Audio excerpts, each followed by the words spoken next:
ഫുട്ബോളിൽ വിശേഷണങ്ങൾ ആവശ്യമില്ലാത്ത പരിശീലകനാണ് ക്ലൗഡിയോ റാനിയേരി. പരിശീലക രംഗത്ത് 3.5 പതിറ്റാണ്ടിലേറെ അനുഭവ സമ്പത്തുണ്ട് ക്ലൗഡിയോ റാനിയേരി എന്ന ഇറ്റലിക്കാരന്. 2015-16 സീസണിൽ വമ്പൻ താരങ്ങളൊന്നുമില്ലാതെ ലെസ്റ്റർ സിറ്റിയെ ഇംഗ്ലീഷ് പ്രീമിയർ ലീഗിൽ ചാമ്പ്യന്മാരാക്കി കാണിച്ച അത്ഭുതം ഫുട്ബോൾ ലോകം മറന്നിട്ടുമില്ല. സീസണിനൊടുവിൽ പരിശീലക വേഷം അഴിച്ചുവെക്കുമെന്ന് പ്രഖ്യാപിച്ച റാനിയേരിയുടെ സിരിയയിലെ മാജിക്കാണ് ഇപ്പോൾ ഫുട്ബോൾ പ്രേമികളെ അമ്പരിപ്പിക്കുന്നത്.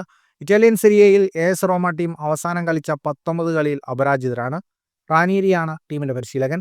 സീസണിന്റെ തുടക്കത്തിൽ തന്നെ 2 പരിശീലകരെ പുറത്താക്കിയ ശേഷമാണ് റാനിയേരിയെ AS റോമ കൊണ്ടുവന്നത്.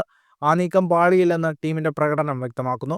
റാനിയേരി ചുമതലയേൽക്കുമ്പോൾ 12 കളിയിൽ 13 പോയിന്റുമായി 12ാം സ്ഥാനത്തായിരുന്ന ടീമിന് തരംതാഴ്ത്തൽ ഭീഷണിയും ഉണ്ടായിരുന്നു.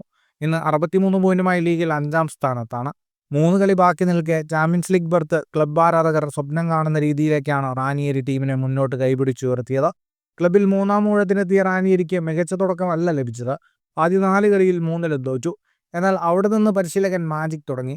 കഴിഞ്ഞ ഡിസംബർ 15-ന് കോമയോട് തോറ്റതിനു ശേഷം റോമ തോൽവി അറിഞ്ഞിട്ടില്ല. 14 ജയവും 5 സമനിലയുമാണ് ടീമിനുള്ളത്. അവസാനം ഇന്റർ മിലാനെയും ഫിയോറന്റീനയെയും വീഴ്ത്തിയാണ് ആദ്യ 4-ൽ ഇടം പിടിക്കാനുള്ള പോരാട്ടം ടീം ശക്തമാക്കിയത്. അടുത്ത കളിയിൽ യുവന്റസാണ് എതിരാളി. ഇരു ടീമുകൾക്കും തുല്യ പോയിന്റാണ്. ജയിച്ചാൽ 4ാം സ്ഥാനത്തേക്ക് കയറാൻ ടീമിനാകും. ഫുട്ബോൾ ലോകത്തെ കൂടുതൽ വാർത്തകൾക്കും വിശേഷങ്ങൾക്കുമായി സ്പോർട്സ് കഫേ സബ്സ്ക്രൈബ് ചെയ്യുക.